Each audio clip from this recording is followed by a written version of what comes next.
Hello everyone, welcome to the interval classes. आप सभी का स्वागत है। आज हम देखने वाले हैं कि बीएससी नर्सिंग के बाद, यानी कि आपका जो बच्चे बीएससी नर्सिंग करते हैं, ठीक है, उसके बाद उनके करियर में क्या क्या अपॉर्चुनिटीज़ रहती हैं और क्या क्या चीज़ें होती है। तो आज हम देखने वाले हैं कि सीएचओ का एग्ज़ाम। देखो, मैं यूपी का सिलेबस कंडक्ट कर देखने वाला हूँ कि कैसे कंडक्ट होता है। तो पहले देखो, इस बात को हम समझते हैं कि मैं उत्तराखंड के भी बारे में आपको बताऊंगा कि उत्तराखंड का सीएचओ का एग्ज़ाम कैसे होता है। उसके बारे में थोड़ा सा अभी बताऊंगा मैं। उससे पहले मैं आपको यूपी का थोड़ा बताता हूँ कि यूपी वाला जो आपका सीएचओ का एग्ज़ाम था उसमें क्या क्या चीज़ें होती हैं और किस तरह से वो कंडक्ट होता है। तो देखो, उसका जो मोड ऑफ होता है एग्ज़ाम, वो ऑनलाइन होता है। तो इसी तरह उत्तराखंड का एग्ज़ाम भी जो होता है वो ऑनलाइन होता है, ठीक है। मीडियम की बात करें तो हिंदी इंग्लिश आप दोनों मीडियम में आप पेपर्स को दे सकते हो। 100 मार्क्स का पेपर होता है, ठीक है। और ड्यूरेशन जो होता है आपका 2 आवर्स का होता है, ठीक। तो 2 आवर्स का पेपर होने वाला होता है आपका। जो मार्क्स की बात करें ना, तो एक सही क्वेश्चन पर आपको 1 नंबर मिलता है और रॉन्ग को जो आपका नेगेटिव क्वेश्चन होता है उसके ऊपर आपको कोई भी नेगेटिव मार्किंग नहीं होती है, ठीक है। तो ये इस बात का आपको ध्यान रखना है कि आपको जो क्वेश्चंस हैं, अगर सपोज करो आपका 100 क्वेश्चन है तो आप 100 में से 100 आपको अटैम्प्ट करने हैं। क्यों? क्योंकि नेगेटिव मार्किंग यहाँ पे नहीं है किसी भी तरीके की। तो 100 में से अगर आपके 60 भी सही होते हैं तो 60 नंबर आ जाते हैं आपके, ठीक है। और जो आईएनसी यानी कि आपकी इंडियन नर्सिंग काउंसिल है, उसके थ्रू क्या था 60% मार्क्स आपको क्या था लाना कंपलसरी है, तभी आप क्या आते हैं क्वालिफाई हो पाओगे। तो आपको इतना तो सोच के चलना है कि हमें क्या आता है, कम से कम 60% मार्क्स तो लाने हैं।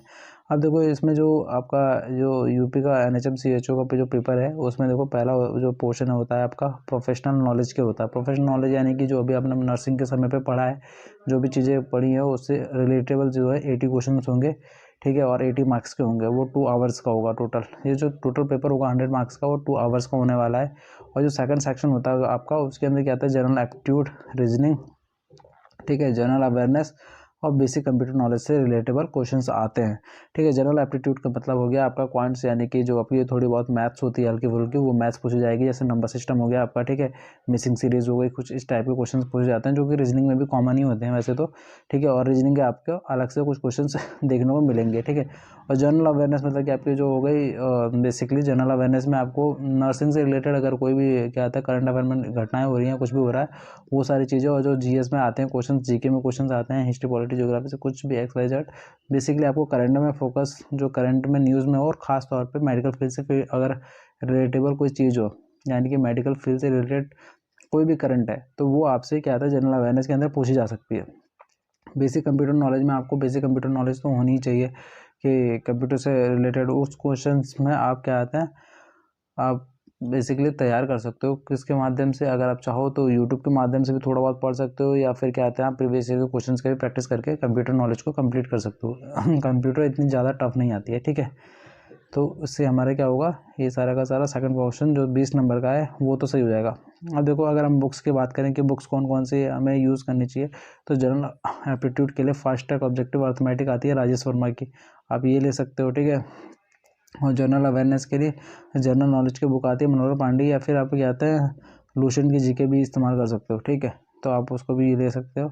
और साथ में आप अगर आप चाहो तो जीके के प्रीवियस ईयर के क्वेश्चंस लगाकर और जो करंट अफेयर्स की न्यूज़ आती हैं किसी भी चैनल से फॉलो करके कंप्लीट कर सकते हो, ठीक। कंप्यूटर नॉलेज की बात करें तो देखो, शिखा अग्रवाल की बुक आती है कंप्यूटर नॉलेज के ऊपर, आप इसको प्रेफर कर सकते हो, ठीक है। रीजनिंग के लिए a modern approach to logic reasoning, R S Agarwal की बुक आती है, ये आप इसे ले सकते हो। अदरवाइज कुछ टॉपिक्स को हम खुद अपने चैनल पे कवर कराने की कोशिश करेंगे, आप वहाँ से भी देख सकते हो, ठीक है। और जीएस के भी कुछ क्वेश्चन हम कराएंगे, आप उससे भी देख सकते हो। अब देखो, अगर मैं बात करूँ कि अब प्रोफेशनल नॉलेज के अंदर क्या क्या चीज़ें आ सकती हैं, तो देखो इसमें आपका क्या आता है, मिडवाइफरी एंड ऑब्स्टेट्रिकल नर्सिंग हो गई, कम्युनिटी हेल्थ नर्सिंग हो गई, child health nursing, medical surgical nursing, health education and communication skills and environment hygiene हो गया आपका, ठीक है। मेंटल हेल्थ नर्सिंग हो गई, न्यूट्रिशन हो गया, फर्स्ट एड हो गया, बेसिक एनाटॉमी एंड फिजियोलॉजी, ठीक है, एडमिनिस्ट्रेशन एंड वार्ड मैनेजमेंट हो गया आपका।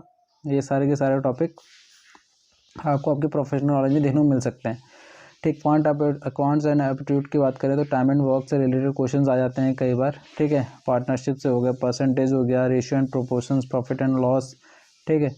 और प्रॉब्लम्स और numbers, boards and streams, simple interest, time and distance, simplification and approximations, देखो ये भी जो भी सिलेबस दिया हुआ है ये बहुत ही वास्ट सिलेबस है, इसलिए मैं कहूँगा आपसे कि आप PYQ से क्वेश्चंस को लगाना स्टार्ट करें। जिन क्वेश्चंस की मार्जिन ज़्यादा होती है उन्हीं क्वेश्चंस को अटैम्प्ट करने की कोशिश करें। क्योंकि अगर आप इन सभी को सिलेबस को करने जाओगे तो आपको बहुत समय लगेगा, और इन सबको करना मतलब बेसिकली एक SSC की तैयारी करने जैसे बराबर हो जाएगा।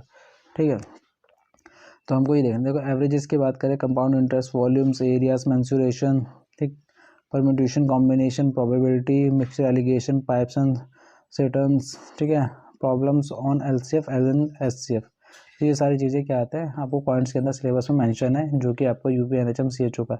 और रीजनिंग की अगर हम बात करें तो analogies, number ranking, non verbal series, concept relations, arithmetical reasoning, test of direction sense, alphabet series, number series, arguments, blood relations और mirror images, Venn diagram, coding decoding और डिसीजन मेकिंग। देखो ये रीजनिंग का सिलेबस हमेशा ही आसान होता है और अलग अलग एग्जाम से पूछ जाता है, तो रीजनिंग का सिलेबस तो हमेशा कंप्लीट करके ही चलना चाहिए कि रीजनिंग हमें कंप्लीट करके चलनी है।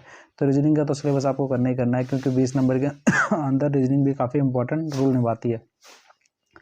जनरल अवेयरनेस की बात करें तो जनरल अवेयरनेस के अंदर आपके कल्चर कि किससे क्या कल्चर है, ports, current affairs, soil, reverse, mountain, geography, history, ठीक है, और कैपिटल, करेंसीज, डिस्कवर्स और अवार्ड्स एंड ऑथर्स। ठीक है, अवार्ड्स एंड ऑथर्स में आप अपने रिलेटेबल ज़्यादा चीज़ों को ध्यान रखोगे और कुछ बहुत ज़्यादा फेमस वाले, यानी रिलेटेबल का मतलब हुआ कि जो नर्सिंग से रिलेटेड या मेडिकल फील्ड से रिलेटेड जो भी बुक्स पब्लिश होती हैं उसमें कोई फेमस बुक है तो वो ज़्यादा इंपॉर्टेंट होगी। बेसिकली हमें यहाँ पे सब कुछ पढ़ते वक्त ये ध्यान रखना है कि जो मेडिकल फील्ड से ज़्यादा रिलेटेबल होगा उससे हमें ज़्यादा पढ़ना है। ठीक है, कंप्यूटर नॉलेज की बात करें तो देखो fundamental of computers, MS Excel और MS पावर पॉइंट और MS वर्ड, ये आपका इससे रिलेटेड क्वेश्चंस आते हैं। तो कंप्यूटर और रीजनिंग, ठीक है, और GS से रिलेटेड क्वेश्चंस हम अपने चैनल पर भी डिस्कस करेंगे। अगर आपको पसंद आता है तो आप यहाँ से भी कर सकते हैं। ठीक हो गया। अब नेक्स्ट अगर हम देखें तो उत्तराखंड का देखते हैं कि HMB ने जो एग्ज़ाम कंडक्ट कराया था उसमें इन्होंने क्या क्या नोटिफिकेशंस के अंदर कहा था। तो देखो ये जो CHO और MLHP की जो पोस्ट आई थी, यानी कम्युनिटी हेल्थ ऑफिसर और बाकी जो पोस्ट आई थी 2022 पे, उसमें देखो इन्होंने नोटिफिकेशन के अंदर क्या क्या कहा हुआ था। तो इसमें देखो शैक्षिक अर्हताएँ तो आप लोगों को पता ही है कि आप लोग यहाँ से देख सकते हो कि शैक्षिक अर्हताएँ क्या क्या होनी चाहिए। तो ये आपको देख लेनी है कि आपके पास BSc नर्सिंग होनी चाहिए या फिर क्या आता है पोस्ट बेसिक GNM ये सब चीज़ें होनी चाहिए। तब आप क्या आते हैं आपका मिड लेवल हेल्थ प्रोवाइडर और कम्युनिटी हेल्थ ऑफिसर के लिए क्या आता है एलिजिबल हो जाते हो। ये सारी चीज़ें 2022 वाला जो नोटिफिकेशन आया था उसके अंदर कही गई थी। अब अगर हम बात करें कि इसमें इन्होंने क्या आता है वो क्या रखा था आपका रिटन एग्जाम के लिए पैटर्न क्या रखा हुआ, तो उस चीज़ को हम थोड़ा सा देख लेते हैं।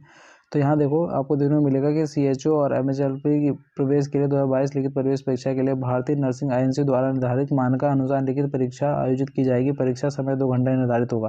तो अब इन्होंने कह रखा है कि जो INC ने जो स्टैंडर्ड सेट किए हुए हैं उसी के बेस पे पेपर होना है। तो INC ने स्टैंडर्ड जो सेट किया हुआ है उसमें उन्होंने कहा हुआ है कि 60% मार्क्स आपको लाना अनिवार्य है और वो जो आपका पेपर होगा वो आपके सब्जेक्ट से रिलेटेड होगा। ठीक, और क्योंकि UP NHM का जो पेपर आता है उसमें सिलेबस स्पेसिफाइड है तो आप लोग देख सकते हो। और दूसरी चीज़ कि आपका जो पेपर खुद का जो पेपर आया हुआ है उत्तराखंड का जो पेपर है, आप उसमें देखोगे तो उसमें रीजनिंग के क्वेश्चंस आपको थोड़े कम देखने को मिलेंगे।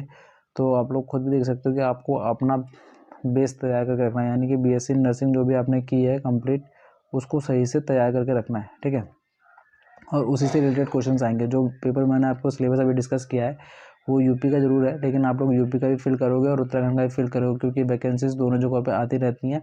और हो सके तो आप राजस्थान वाला भी फिल करने की कोशिश कीजिएगा।